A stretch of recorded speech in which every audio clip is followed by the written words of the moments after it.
তো আমার সমস্ত বন্ধুদের মলের পাকঘরে আরও একবার ওয়েলকাম। তো আজকে তোমাদের তৈরি করে দেখাবো, ভীষণ টেস্টি হয় খেতে একটা তেলাপিয়া মাছের ঝোল, যেটা আমি সর্ষে বাটা দিয়ে করছি। আর এগুলো কিন্তু আমরা কম বেশি সকলেই ছোটোবেলার থেকে খেয়ে আসছি। তো খেতে তো ভীষণ ভালো হয়, সকলেই জানো। তো আমি কিভাবে করছি চলো দেখিয়ে দিই। তার জন্য প্রথমেই নিয়ে নিচ্ছি আমি এখানে 500-র মতো তেলাপিয়া মাছ নিয়েছি। আর এটা একদম অরিজিনাল তেলাপিয়া। তো একদম অরিজিনাল তেলাপিয়া চিনব কী করে? যেগুলো একদম কালো কালো হয় সেগুলো কিন্তু অরিজিনাল।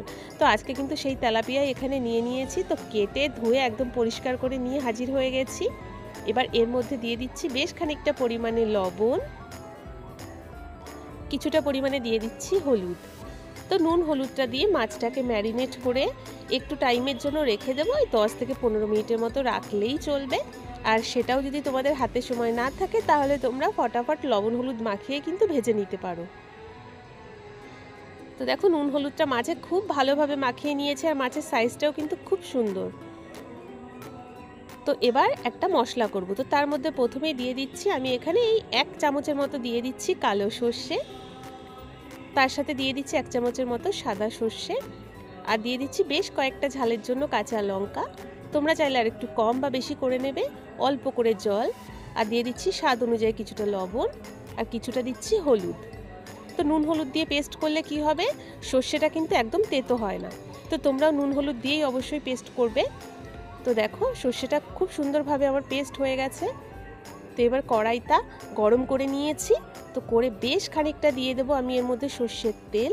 তো তেলটা গরম হয়ে গেলে নুন হলুদ মাখানো মাছগুলো 15 মিনিট পর চলো আমি এগুলোকে ভালো করে একটু ভেজে নেব। তো একদম কড়া যে সেটা কিন্তু করছি না। তো এক পাশ হয়ে গেলে পরে উল্টে দেব আমি। তো এইভাবে উল্টে পাল্টে মাছটাকে মোটামুটি আমি একটু লালচে হওয়া অবধি ভাজবো। কারণ সর্ষে বাটার মাছে কিন্তু খুব একটা কড়া করে মাছ ভাজার কোনো দরকার হয় না, তাতে কিন্তু স্বাদটা অনেকটাই নষ্ট হয়ে যায়। তো দেখো ঠিক এইরকম হালকা যখন আমার ভাজা হয়ে যাবে ততক্ষণ অবধি আমি মাছটাকে ভেজে এবার একটা প্লেটে উঠিয়ে নিচ্ছি। আর তেলাপিয়া মাছের কিন্তু বিভিন্ন রকম রেসিপি আছে। তো অরিজিনাল তেলাপিয়া যদি তোমরা পাও সেটা দিয়ে যে কোনোভাবে তোমরা রান্না করে দেখতে পারো, ভীষণ ভালো হয় প্রত্যেকটা রেসিপি। তো এবার মাছ তো ভাজা হয়ে গেছে, ফোড়নে কালো জিরে দিয়ে এবার এই সর্ষেটাকে আমি ছাঁকনির সাহায্যে ছেঁকে নিয়েছিলাম। তো দেখো পুরো পেস্ট আমি দিয়ে দিচ্ছি, আর এর মধ্যে দিয়ে দেবো অল্প করে একটু জলও। তো এবার যতটা পরিমাণ ততখানি আমি জল দিয়ে দিচ্ছি। এখানে 1.5 কাপের মতো আমি জল দিয়েছি। এবার এর মধ্যে আবারও অল্প করে দিয়ে দিচ্ছি লবণ, কারণ পেস্টের মধ্যেও কিন্তু আমার নুন হলুদ দেওয়া আছে। আর সামান্য দিয়ে দিচ্ছি হলুদ। আর গ্যাসটা কিন্তু এখন আমি অফই করে রেখেছি ফোড়নটা দেওয়ার পর। তো এবার ঝোলের মধ্যে এক এক করে ভাজা মাছগুলোকেও আমি দিয়ে দেব।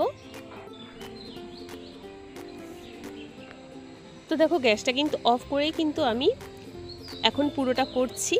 তো মাছটাকে এইভাবে ঝোলের মধ্যে বেশ ভালো করে ডুবিয়ে দিয়ে 2টো চেরা কাঁচা লঙ্কাও দিয়ে দিচ্ছি। তোমরা চাইলে আরও 2-4টে লঙ্কা বেশি দিতে পারো। তো ঢেকে এটাকে হতে দেবো যতক্ষণ না পর্যন্ত পুরো এরকম মাখা মাখা হয়ে যাচ্ছে। তো এটা মোটামুটি আমি 7 থেকে 8 মিনিটের মতো ঢেকে রেখেছিলাম মিডিয়াম ফ্লেমে। তো দেখো একদম সুন্দরভাবে মাখা মাখা হয়ে গেছে। তো ঠিক যখন এই রকম হয়ে যাবে তখন নামানোর আগে দিয়ে দেবো বেশ খানিকটা পরিমাণে কুচনো ধনে পাতা।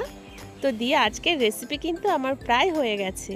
তো দেখেছো তো কত কম সময় তৈরি হয়ে গেছে। আর এটা কিন্তু আমরা ছোটোবেলার থেকেই কিন্তু সকলের ঘরেই কিন্তু খেয়ে আসছি, কিন্তু এক একজন এক এক রকমভাবে করে থাকে।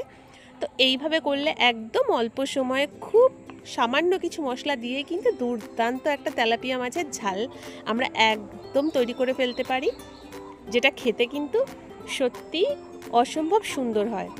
তো দেখো দেখতে কেমন হয়েছে, আশা করছি ভীষণ ভালো হয়েছে। আমার তো ভীষণ ভালো লাগছে, তোমাদের কেমন লাগছে সেটা আমাকে কমেন্টে জানিও। আমার ভিডিওগুলো যদি ভালো লেগে থাকে অবশ্যই লাইক কমেন্ট শেয়ার করো। আর যারা সাবস্ক্রাইব করেছো তাদের অসংখ্য ধন্যবাদ। আর যারা এখনও করোনি তো তাদের বলবো অবশ্যই আমার চ্যানেলটাকে সাবস্ক্রাইব করে আমার ভিডিওগুলো দেখো। তো এরকম সুন্দর সুন্দর ভিডিও নিয়ে আবারও খুব তাড়াতাড়ি তোমাদের সামনে হাজির হচ্ছি। তো এখনের জন্য টাটা।